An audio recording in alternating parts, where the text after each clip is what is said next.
अस्सलाम वालेकुम, मैं हूं शाहिद हुसैन, मेरे साथ अमीन अनवर मौजूद हैं। आज मुगविया जहरा काजमी का एमएलओ से मुताल्लिक केस समाअत के लिए मुकर्रर था। जस्टिस सलाउद्दीन पंवर साहब की अदालत में समाअत हुई। आज पहली बार मेहदी अली काजमी साहब भी तशरीफ लाए और वो कमरा अदालत के अंदर मौजूद रहे, बल्कि उससे पहले भी वो जब समाअत नहीं हुई थी उस वक्त भी कोर्ट रूम के अंदर मौजूद थे। और इसके साथ साथ जो मुल्जिम के वकील हैं जीएम कुरैशी साहब, जीएम फारूकी एडवोकेट साहब, वो मौजूद थे और जिब्रान नासिर एडवोकेट वहां मौजूद थे। जब समाअत हुई तो सबसे पहले जो है वो दलाइल देना शुरू किए जीएम फारूकी एडवोकेट ने, और उन्होंने एमएलओ क्यों नहीं होना चाहिए उस हवाले से अदालत को मुतमईन करने की कोशिश की। बेशुमार उनके पास जो उनके दलाइल थे वो अदालत के सामने रखे, अदालत ने सवालात किए और उसके बाद फिर वो उन्होंने जवाब देने की भी कोशिश की। इसके अलावा जिब्रान नासिर ने भी बेशुमार चीजें जो थी अदालत के सामने जो रखी। और खासतौर पर आज जो हमें लगा कि दरखास्त का एक तो ये है कि मेरिट पे अदालत का भी खुद भी रिमार्क्स दिया अदालत ने कि दरखास्त के ऊपर जो है मेरिट पर फैसला होना चाहिए और कब होना चाहिए, किस तरह होना चाहिए, उसका तरीकाकार क्या होना चाहिए। मेहदी अली काज़मी साहब से भी अदालत ने सवालात किए और उसके बाद फिर बेशुमार और भी चीजें। लेकिन जो ज्यादा फोकस नजर आया वो बच्ची की वेलफेयर कैसे होनी चाहिए, बच्ची की तालीम और तरबियत कैसी होनी चाहिए। बच्ची अगर जहीर के साथ रहना चाहती और माँ बाप से भी ताल्लुक नहीं तोड़ना चाहती तो उसके ऊपर अदालत का ज्यादा फोकस रहा। और अगर बच्ची जहीर को छोड़कर माँ बाप के पास भी आना चाहती है तो उसके ऊपर भी अदालत ने सवालात भी उठाए और उसके बाद फिर खुद मुतमईन होने की कोशिश की। लेकिन आज जिस तरह अदालत का जो अदालत में कार्रवाई हुई, जो रवैया हुआ वो इंतहाई शानदार रहा। उसमें जो एक तो मुलाकात की इजाजत दे दी गई जो कि 1-1.5 महीने से मुलाकात नहीं हुई थी, और उसके बाद बेशुमार चीजें और भी हुई। दलाइल क्या थे, अदालत के रिमार्क्स क्या थे, और उसके बाद फिर अदालत ने हुक्मनामा तफसीली क्या जारी किया। कुछ हमने पहले भी जो वीडियो रिकॉर्ड की थी, जो वीडियो आपके सामने रखी, वो थी जिब्रान नासिर की और मेहदी अली काज़मी साहब के दलाइल। मेहदी अली काज़मी साहब से जो हमने सवाल किए उसका जवाब। अब कोर्ट रूम के अंदर क्या क्या प्रोसीडिंग हुई उसकी सारी तफसीलात, तकरीबन 40 मिनट से ज्यादा की समाअत थी, वो आपके साथ आप तक पहुंचाने के लिए अमीन अनवर साहब मौजूद है। अमीन भाई, आपका बहुत शुक्रिया। अदालत ने जो दलाइल शुरू हुए वो 16 और 17 अप्रैल के वकूए से ही शुरू हुए कि 30 अगस्त को ट्रायल कोर्ट ने ऑर्डर दिया था कि बच्ची का एमएलए होना चाहिए। उसके खिलाफ जो है वो ट्रायल कोर्ट के फैसले के खिलाफ सिंध हाई कोर्ट से रुजू किया गया। और उसके बाद फिर ये जीएम फारूकी एडवोकेट ने अदालत को बताया कि 16 और 17 अप्रैल के दरमियान का जो टाइम है इसका एमएलए चाहते हैं वालिदैन। उस पर अब अदालत ने क्या रिमार्क्स दिए और उसके बाद फिर बीच में क्या गुफ्तगू होती रही, हमारे नाज़रीन तक वो फैक्ट्स और वो हकायक रखिएगा जो आपने सुने और जो आपने देखे, जो महसूस किए। जी बिल्कुल, शायद आज जैसे ही समाअत शुरू हुई तो जो मुल्जिम है ज़हीर, उनके वकील ने अदालत को मुतमईन करने की कोशिश की और उन्हें दलाइल दिए कि ये दरख्वास्त जो है वो नाकाबिल समाअत है। और उन्होंने कहा कि जो मुद्दई मुकदमा है वो उन्होंने एप्रीहेंशन यानी कि खदशात का इजहार किया है कि 16 और 17 अप्रैल को जब यहाँ से मगविया गई हैं तो इस दौरान उनके साथ जो है वो रेप जो है वो कमिट किया गया है।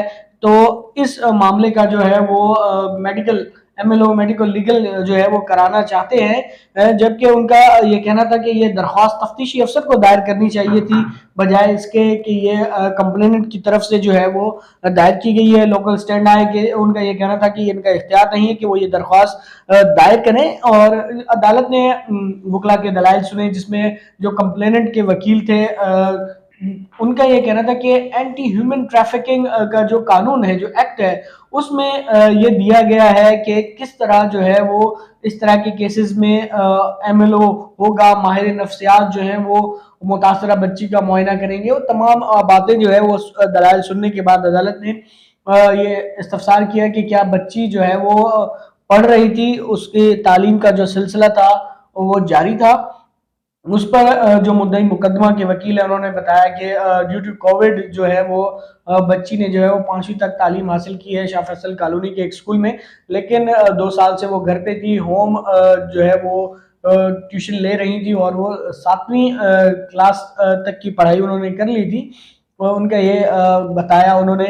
और उसके बाद अदालत ने ये तमाम जो बातें थी वो की। जैसा कि आपने अपने इंट्रो में बताया कि अदालत की आज समात का जो क्रक्स था, जिसको आप कह सकते हैं कि वो बच्ची की वेलफेयर, उसकी एजुकेशन के हवाले से थी कि अब जो होना था वो हो गया। अब मजीद जो है इन फ्यूचर उसकी जो लाइफ है उसे किस तरह बेहतर बनाया जाए और उसकी जो तालीम का सिलसिला है वो किसी तरह जारी रखा जाए।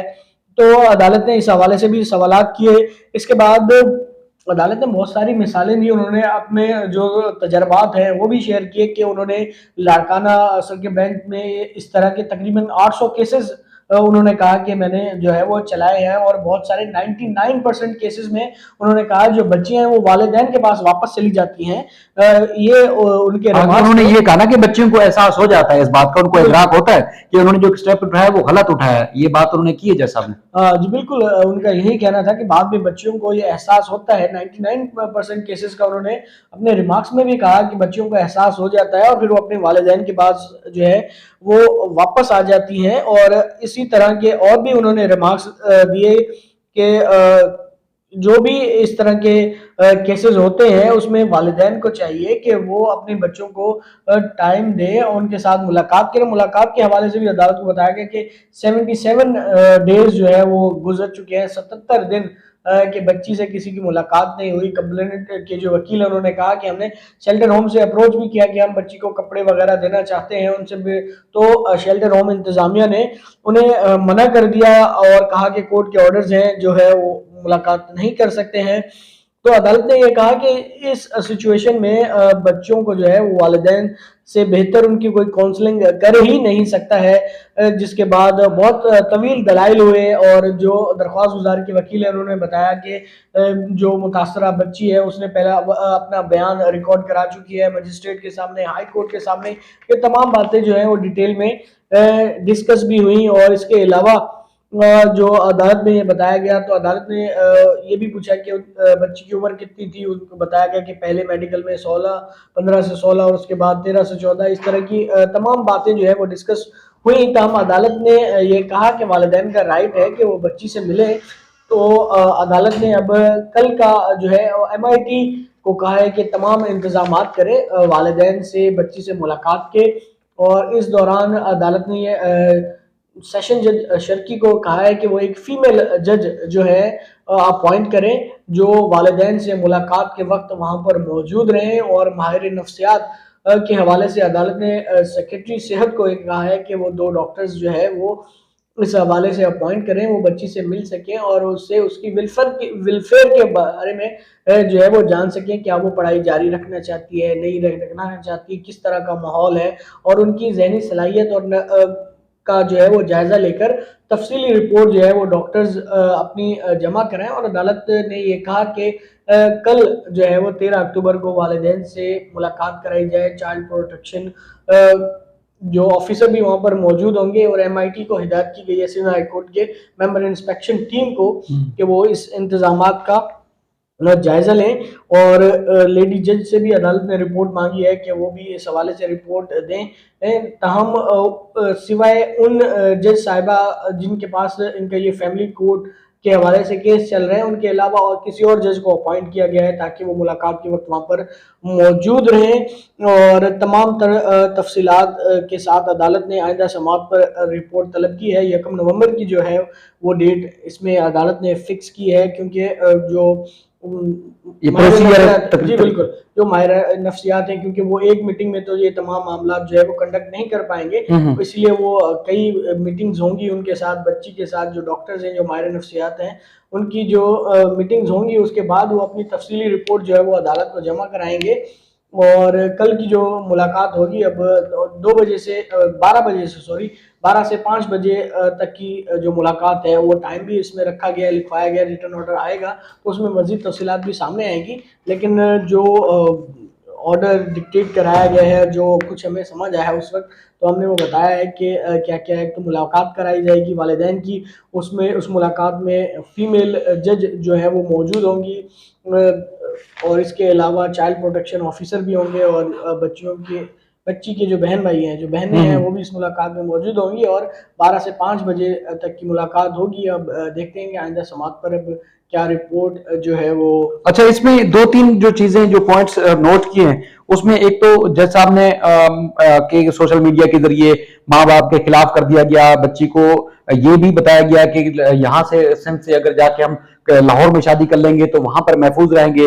जज साहब ने ये भी सवाल उठाए और उसके बाद फिर जज साहब ने ये भी सवाल इस दौरान उठाया कि जिस तरह एक आईजी को इस मामले के लिए हटा दिया गया, तो उसके बाद फिर मुल्जमान जो है, चूंकि जिब्रान नासिर ने कहा था कि ये मुसलसल जो है ये भागते रहे, जब यहाँ से पुलिस उनको ढूंढने के लिए जाती थी तो मुख्तलिफ 6 शहरों में ये भागते रहे। और उसके बाद फिर इन्होंने ट्रैफिकिंग के हवाले से जो तस्करा किया, उसके बाद जज साहब ने ये कहा था कि जब अगर आईजी को हटा दिया जाएगा तो फिर इसका मतलब ये है कि ये भागते ही रहेंगे। और वेलफेयर के हवाले से भी और भी काफी सारे सवाल उठाए इसमें जज साहब ने। तो उसके मामले में क्या क्या कहना है कि अब ये मामला क्या होगा? देखिए, अदालत ने ये कहा कि जो अब मैं समझा जो अदालत की ऑब्जर्वेशन थी कि अब जो होना था वो तो हो चुका है। उन्होंने मगरिब की भी मिसाल दी कि उस माशरे में जो है कि उन्होंने कहा कि हम लिबरल भी बनना चाहते हैं, हमने मजहबी। इस्लाम को भी देखना है, हमने मजहबी भी रहना है। तो उनका ये कहना था कि बाहर के ममालिक में इस तरह का कॉन्सेप्ट होता ही नहीं है। जो भी इंसान जो है वो 18 साल से कम उम्र किसी बच्चे या बच्ची के साथ ताल्लुकात रखता है तो वहाँ के माशरे में उनको बुरी नज़र से देखा जाता है, नफरत की नजर से नफरत देखा की जाए। नज़र से देखा जाता है। और अदालत ने ये भी कहा कि हमारा माशरा जो है वो इसमें जो लड़कियां होती हैं उनके दिमाग में, उनके दिल में वालिदैन, शौहर, भाइयों के हवाले से डर होता है। जी जी, मेल डोमिनेटेड। बिल्कुल, हमारा मेल डोमिनेटेड सोसाइटी, आपको पता है कि इसी तरह बहुत सारी मिसालें दी उन्होंने अपने जो एक्सपीरियंस था उस हवाले से जो है वो दोनों फरीकैन को जो है वो कायल करने की कोशिश की कि बच्ची की जो वेलफेयर है वो ज़्यादा इम्पोर्टेंट है, उसकी तालीम का सिलसिला जो है वो जारी रहना चाहिए। उन्होंने एक और भी मिसाल दी थी दौरान समात कि एक बच्ची को एक वालिदैन ने जो है वो कचरे से मिली थी, उसकी परवरिश की, उसे पढ़ाया लिखाया। फर्स्ट ईयर की वो तालबा थी और उनकी जब फेसबुक पे किसी के साथ दोस्ती हुई तो उसने वहाँ जाके शादी कर ली। इस तरह की कई और भी उन्होंने मिसालें दी दौरान समात। तो इस तरह के वाक़यात होते रहते हैं। उन्होंने कहा कि 99% केसेस में जो है वो बच्चियाँ जो है वो वालिदैन के पास आ जाती हैं।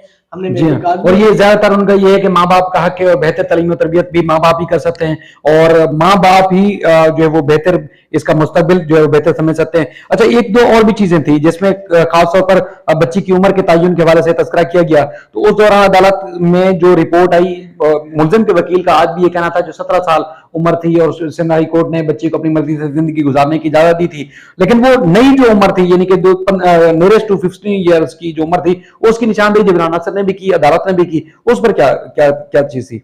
देखिए, आपको पता है कि हर बंदा अपने फ़ायदे की और अपने हक के लिए आर्गुमेंट्स ही जो है वो अडॉप्ट करता है। और ये बातें भी रिकॉर्ड का हिस्सा हैं कि पहली जो ओसिफिकेशन टेस्ट की जो रिपोर्ट आई थी उसमें उम्र का तयन किया। उसके बाद जब एक सुप्रीम कोर्ट तक ये बात गई, जिब्रान नासिर ने कहा कि मेडिकल के हवाले से सुप्रीम कोर्ट ने एक ऑर्डर किया। उसके बाद हेल्थ डिपार्टमेंट ने जो है वो एक स्पेशल मेडिकल बोर्ड जो है वो कॉन्स्टिट्यूट किया, उसने अपनी डिटेल रिपोर्ट दी और उसके बाद जो है वो नियर 13 जो है वो और एज बताई गई थी और दोनों फरीकैन ने जो है अपना अपना केस रखा।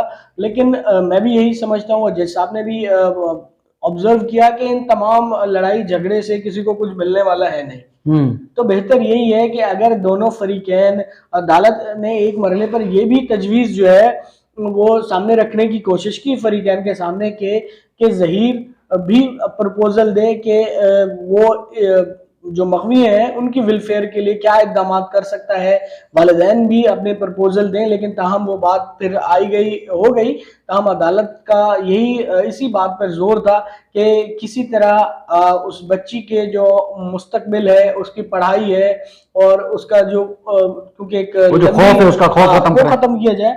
और इस तरह की बातों पे उन्होंने जोर दिया कि किसी तरह मिलके ये फरीकैन जो है वो इस बात पे कायल हो जाएं कि बच्ची की वेलफेयर को किस तरह बेहतर बनाना है, उसके तालीमी सिलसिले को किस तरह कंटिन्यू करना है।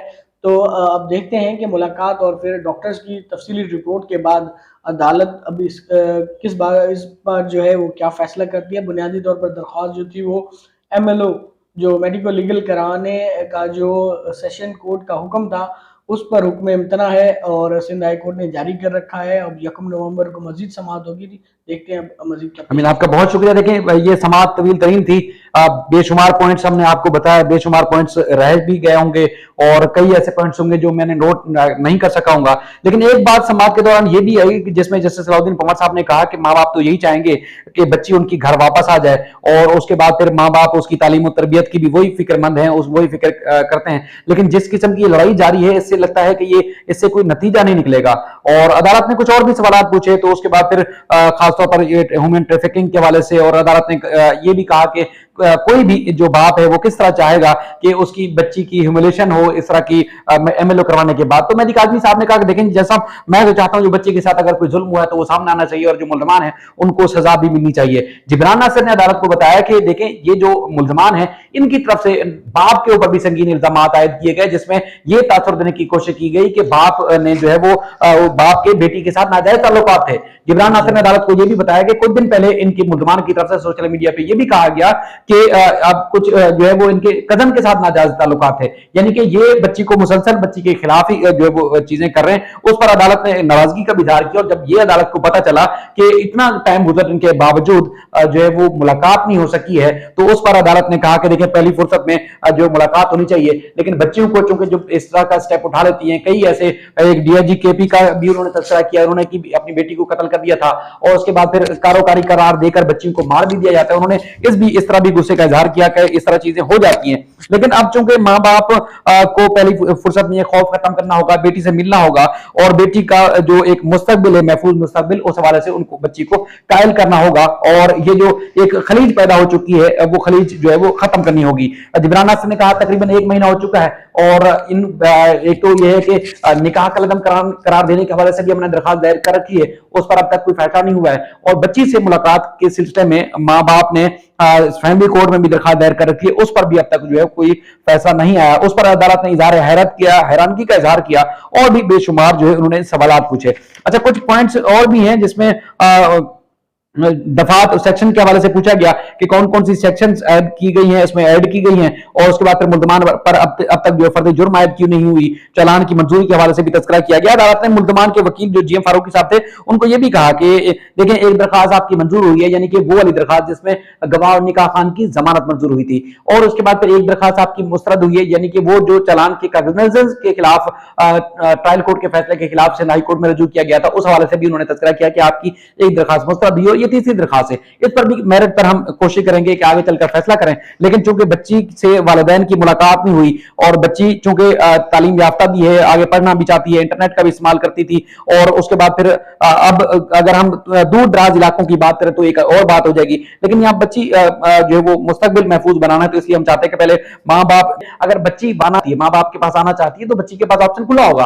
क्योंकि जीएम फारूकी साहब जो बात थे कि देखिए, ये भी एक है, मुल्जिम भी एक पार्टी है, यानी कि मुद्दई और मुल्जमान, तो जब मुल्जमान नहीं मिल सकते तो फिर मुद्दई भी नहीं मिल सकते। कहीं ऐसा ना हो कि वो ट्रैप कर लें बच्ची को, बरगला लें, बहला फुसला लें। तो जज साहब ने कहा कि जब आप लोगों ने यहां बच्ची को वरगलाने के बाद, बहलाने फुसलाने के बाद यहां से आप लाहौर ले जा सकते हैं, तो माँ बाप अपनी मोहब्बत या अपने खिलाफ से कुछ औलाद को, बेटी को मुतमईन नहीं कर सकते। अगर बच्ची चली भी जाएगी तो उसमें क्या फर्क पड़ेगा। तो इस तरह की और भी जो वो जज साहब ने और भी जो है वो बातें की। बाकी जो बच्चे का 161 था, उस हवाले से जिब्रान नासिर ने बताया कि इनका 2 बार 161 हुआ है, और उसके बाद फिर बच्ची का स्टेटमेंट के हवाले से मजीद अदालत ने पूछा कि क्या क्या उनके बच्ची के तासुरात हैं। उन्होंने कहा जो पहले उनका स्टेटमेंट था अब भी ये है कि मुल्जमान के वकील ने कहा कि उनको कोर्ट में बुलाया जाए, तो जिब्रान नासिर ने मुदाखलत की, उसमें मुखालफत की कि बच्ची को यहाँ कोर्ट रूम में नहीं बुलाया जाएगा, वहीं पे मुलाकात की अगर इजाजत दी जाए तो ज्यादा बेस्ट रहेगा। तो बहरहाल अदालत ने उनकी जो तहफुजात थे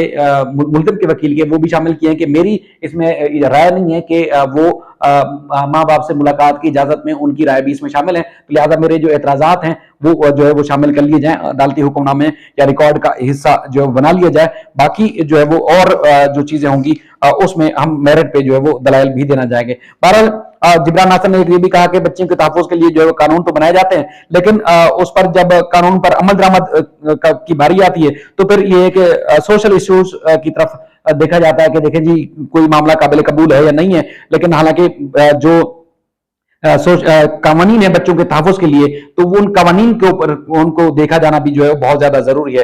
तो बहरहाल ये कुछ खास जो पॉइंट्स है वो आपके सामने रखे, और उम्मीद करता हूं कि मजीद जो भी तफसीलात होगी वो जो आने वाली वीडियोस होंगी कोशिश करेंगे कि वो आपके सामने रखें, क्योंकि ये एक तारीखी एक अहम तरीन फैसला हुआ है।